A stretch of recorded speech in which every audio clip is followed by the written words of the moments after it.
സുഹൃത്തുക്കളെ നമസ്കാരം. മറ്റൊരു കുഞ്ഞു വീഡിയോയിലേക്ക് സ്വാഗതം. ഇന്ന് വിനയം ഒരു അനാവശ്യ വസ്തുവായി മാറിയിരിക്കുന്നു എന്ന സംശയം. മഹാന്മാരുടെയും പണ്ഡിതരുടെയും ഒരു ക്വാളിറ്റി ആയിട്ടാണ് വിനയത്തെ നാമൊക്കെ വിവക്ഷിച്ചു പോരുന്നത്. പക്ഷേ ഇന്ന് വിനയം പ്രകടിപ്പിക്കുന്നവനെ ഒരു ബഫൂണായിട്ടോ കഴിവ് കെട്ടവനായിട്ടോ ആണ് സമൂഹം കണക്കാക്കുന്നതെന്ന് തോന്നുന്നു. മസില് പിടുത്തത്തിനാണ് ഇപ്പോൾ സമൂഹത്തിൽ മാർക്കറ്റുള്ളതെന്ന് തോന്നുന്നു. ഇത് പറയാനുള്ളൊരു പശ്ചാത്തലം, വല്ലപ്പോഴും ഞാനൊരു സ്ഥാപനത്തിൽ, ഒരു ഇൻസ്റ്റിറ്റ്യൂഷനിൽ പോകാറുണ്ടായിരുന്നു. അപ്പോൾ അവിടുത്തെ ഒരു ഉയർന്ന ഉദ്യോഗസ്ഥനുമായി എനിക്ക് സൗഹൃദമുണ്ട്. അപ്പോൾ ആ ഗേറ്റിൽ നിൽക്കുന്ന സെക്യൂരിറ്റികളിലും പലരെയും എനിക്ക് പരിചയമുണ്ട്. അവരെ വിഷ് ചെയ്യുക പതിവാണ്. ഞാൻ തന്നെ വോളണ്ടറിയായി വിഷ് ചെയ്യാറുണ്ട്. ചിലപ്പോൾ അവർ ആയിരിക്കും വോളണ്ടറിയായി ഇങ്ങോട്ട് വിഷ് ചെയ്യുന്നത്, പകരം വിഷ് ചെയ്യാറുണ്ട്. ഇതൊരു തുടർക്കഥയാണ്. ഈ ഒരു അവസരത്തിൽ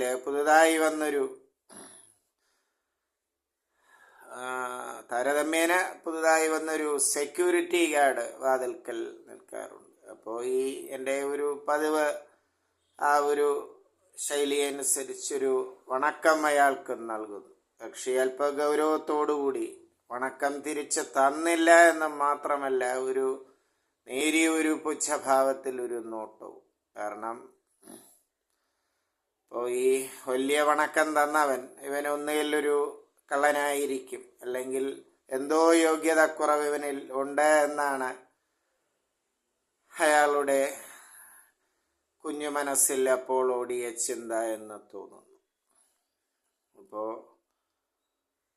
പിന്നെ അയാളെ ശ്രദ്ധിക്കുകയോ മുഖത്ത് പോലും ഞാനതിന് ശേഷം നോക്കാറുമില്ല. ഇപ്പോൾ അയാൾക്ക് എൻ്റെ ആ ഉദ്യോഗസ്ഥനെ പരിചയമുണ്ടെന്നോ തുടങ്ങിയ കാര്യങ്ങൾ അറിവില്ലായിരിക്കാം. അതും ഒരു കാരണമാവാം. അപ്പോൾ ഏതായാലും ഇവിടെ പറഞ്ഞു വരുന്നത്, എന്ന പണ്ഡിതരും വിവരമുള്ളവർ പോലും വിനയം തങ്ങളുടെ സഹജീവികളോട് കാണിക്കാത്തത് ഈ പരിഹാസവും ഈ പുച്ഛ പ്രതികരണവും ഭയന്നായിരിക്കാമെന്ന സ്വന്തം അനുഭവത്തിലൂടെ എനിക്ക് തോന്നിപ്പോവുകയാണ്. കാരണം മൗനം വിദ്വാനുഭൂഷണം എന്ന ഒരു പ്രോവർബ് ഉള്ളതുപോലെ ഇപ്പോൾ ധിക്കാരവും അല്ലെങ്കിൽ ക്രൂരതയുമൊക്കെ പണ്ഡിതനും വിവരമുള്ളവനും ഭൂഷണമാക്കേണ്ടിയിരിക്കുന്നു എന്ന സാരം. അപ്പോൾ ഒരു ചകിട്ടത്തടിച്ചാൽ മറ്റേ ചകിട് കാണിച്ചു കൊടുക്കണമെന്ന് പ്രവചിച്ച അല്ലെങ്കിൽ ഉപദേശിച്ചൊരു പാരമ്പര്യമാണ് ഭാരതത്തിനുള്ളത്. ഇതൊക്കെ പ്രവാചക വചനങ്ങളാണ്, നിങ്ങൾക്കും എനിക്കും അറിയാം. അതിൻ്റെ വിശദാംശങ്ങളൊന്നും ഞാനിവിടെ നിങ്ങളെ പഠിപ്പിക്കേണ്ട ആവശ്യമില്ല. അപ്പോൾ ഈ ഒരു കുഞ്ഞനുഭവ കഥ എന്നിലുണ്ടാക്കിയൊരു ചിന്തയാണ് ഞാൻ എൻ്റെ പ്രേക്ഷകരുമായി പങ്കുവയ്ക്കുന്നത്. അപ്പോൾ പ്രേക്ഷകർക്ക് തോന്നാം, താനീ പറയുന്നതൊക്കെ വളരെ മുമ്പ് തന്നെ ഞങ്ങൾ ജീവിതത്തിൽ കണ്ടതാണ്, കേട്ടതാണ്, അനുഭവിച്ചതാണ്.